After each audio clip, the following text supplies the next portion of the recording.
Après presque 4 mois d'inactivité pour un état de santé détérioré, le Premier ministre, Dr Kshogel Kokala Maïga a été reçu en audience le vendredi dernier par le président de la transition, et a annoncé son intention de reprendre ses fonctions dans les prochains jours.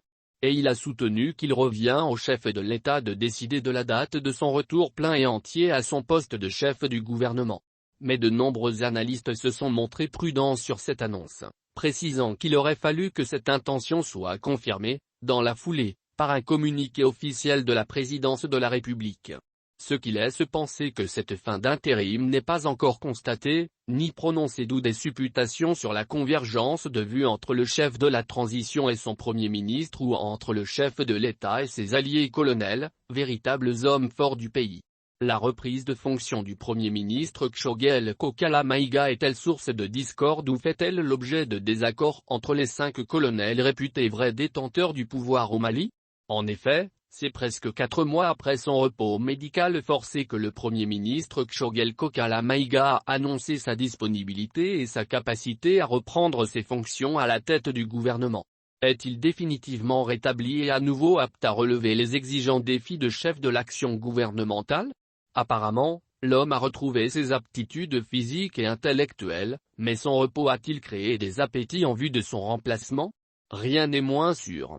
Il semble que les officiers supérieurs auteurs du renversement du régime IBK ne soufflent plus dans la même trompette quant à l'agenda du changement du Premier ministre. Ceci, dans la dynamique du réaménagement du gouvernement recommandé par les Assises nationales de la refondation de décembre 2021. Et, presque un an après ces assises, rien n'a été fait dans ce sens, si ce n'est l'élargissement du CNT, qui lui aussi a connu un attentisme plutôt intrigant. Donc, le repos médical du Premier ministre a été considéré comme une occasion rêvée pour insuffler du sang nouveau à la gestion des affaires publiques. Mais, des agitations et impatience des fervents partisans de Kshogel Maïga ont freiné les ardeurs des colonels putschistes, pour le débarquer purement et simplement et le remplacer par son intérimaire, le colonel Abdoulaye Maïga. Or, cette prolongation de l'intérim a permis à ce non-moins ministre porte-parole du gouvernement de prendre des galons dans le fonctionnement de l'appareil d'État, au point de rêver de son installation définitive dans le fauteuil du Premier ministre. N'a-t-il éloquemment représenté le Mali à la dernière Assemblée générale de l'ONU à New York, à la 27e conférence sur les changements climatiques en Égypte? N'a-t-il pas présidé diverses importantes rencontres nationales comme chef du gouvernement tant avec les entités de la nation force vive qu'avec les partenaires multilatéraux?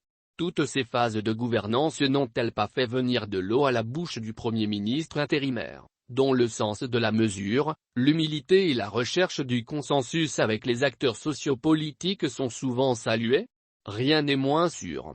Par ailleurs, il nous revient qu'avec l'apparition de quelques divergences de vues au sein de la majorité des forces de soutien à la transition, certains acteurs majeurs se sont désolidarisés du soutien au Dr Kshogel Kokala Maïga. Ils n'hésitent plus à pourfendre les prises de position antérieures du Premier ministre de transition, porte-parole du comité stratégique de M5-RFP. Celui-là même qui avait refusé de céder ce poste politique et partisan à la tête du mouvement démolisseur du régime IBK.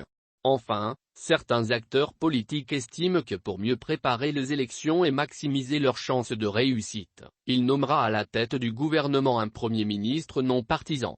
Or, Kshogel Maïga est non seulement chef du parti MPR, mais aussi chef de M5-RFP, qu'il veut transformer en une entité de conquête du pouvoir d'État. Ce qui l'incite à tirer souvent à boulet rouge sur les autres acteurs politiques, vus comme de potentiels adversaires pour l'atteinte de ses objectifs politiciens. Tous ces calculs laissent-ils le chef de l'État, le colonel Assimi Goïta indifférent? Ne serait-il pas embarrassé par la perspective d'un retour en force de celui qu'on qualifie désormais de chantre du kshogelisme? Rien n'est moins sûr.